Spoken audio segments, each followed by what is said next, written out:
Greater హైదరాబాద్లో అధికార విపక్ష పార్టీల లెక్కలు మారుతున్నాయి. అసెంబ్లీ ఎన్నికల్లో రాజధానిలో ఊహించని ఫలితాన్ని చవిచూసిన కాంగ్రెస్ పార్టీ వచ్చే పార్లమెంటు ఎన్నికల్లో సత్తా చాటుకోవాలని భావిస్తోంది. ఈ మేరకు గ్రేటర్ హైదరాబాద్ మున్సిపల్ కార్పొరేషన్పై గట్టిగానే గురిపెట్టింది. ఎమ్మెల్యేలు, మంత్రుల స్థాయిలో మంతనాలు సాగిస్తూ బీఆర్ఎస్ను బలహీనపరిచేందుకు పావులు కదుపుతోంది.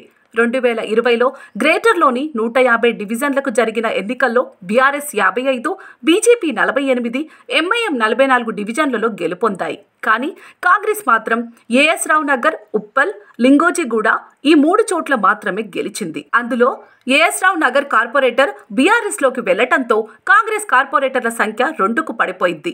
56 స్థానాల్లో గెలిచిన బీఆర్ఎస్ ఎంఐఎం మద్దతుతో మేయర్ పీఠాన్ని కైవసం చేసుకుంది.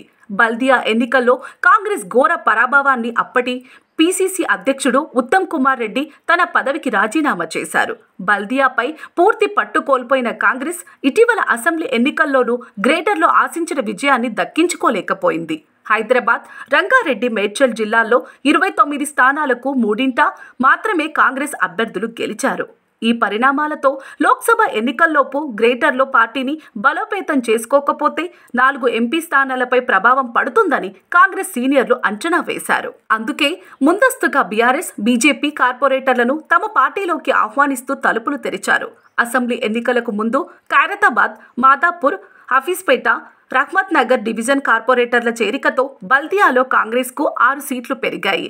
కాంగ్రెస్ అధికారంలోకి వచ్చాక వివిధ స్థాయిల్లో ఉన్న అగ్రనేతల సంప్రదింపులు, బీఆర్ఎస్ అధిష్టానంపై అసంతృప్తితో మాజీ మేయర్ బొంతు రామ్మోహన్తో పాటు ఆయన సతీమణి, చెర్లపల్లి డివిజన్ కార్పొరేటర్ శ్రీదేవి హస్తం గూటికి చేరారు. అలాగే బోరబండ బీఆర్ఎస్ కార్పొరేటర్, మాజీ డిప్యూటీ మేయర్ బాబా ఫసియుద్దీన్ కూడా కాంగ్రెస్ కండువా కప్పుకున్నారు.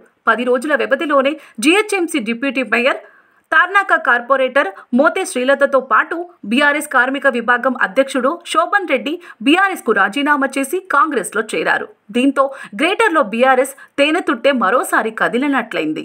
6 కార్పొరేటర్లు కాస్త ఇప్పుడు 9 మందయ్యారు. గ్రేటర్లోని బీఆర్ఎస్, బీజేపీ నుంచి మరికొంతమంది కార్పొరేటర్లు కూడా కాంగ్రెస్ వైపు చూస్తున్నట్లు తెలుస్తోంది. తమ నియోజకవర్గ ఎమ్మెల్యే కాంగ్రెస్లో చేరితే తామంతా అదే పార్టీలోకి వెళ్తామనే ఆలోచనలో ఉన్నారని సమాచారం. సమీప భవిష్యత్తులో గ్రేటర్లోని కొందరు ఎమ్మెల్యేలు పార్టీ మారితే బీఆర్ఎస్ నుంచి పెద్ద ఎత్తున కార్పొరేటర్లు కాంగ్రెస్లో చేరే అవకాశాలు కనిపిస్తున్నాయి. అంతేకాకుండా ఇటీవల చేరిన మాజీ మేయర్ బొంతు రామ్మోహన్, మాజీ డిప్యూటీ మేయర్ బాబా ఫసియుద్దీన్తోనూ కొంతమంది కార్పొరేటర్లు నిత్యం సంప్రదింపులు జరుపుతున్నట్లు సమాచారం. వారి చేరికల బాధ్యతలను ముఖ్యమంత్రి రేవంత్ రెడ్డి బొంతు రామ్మోహన్కు అప్పగించినట్టు బల్దియాలో జోరుగా చర్చించుకుంటున్నారు.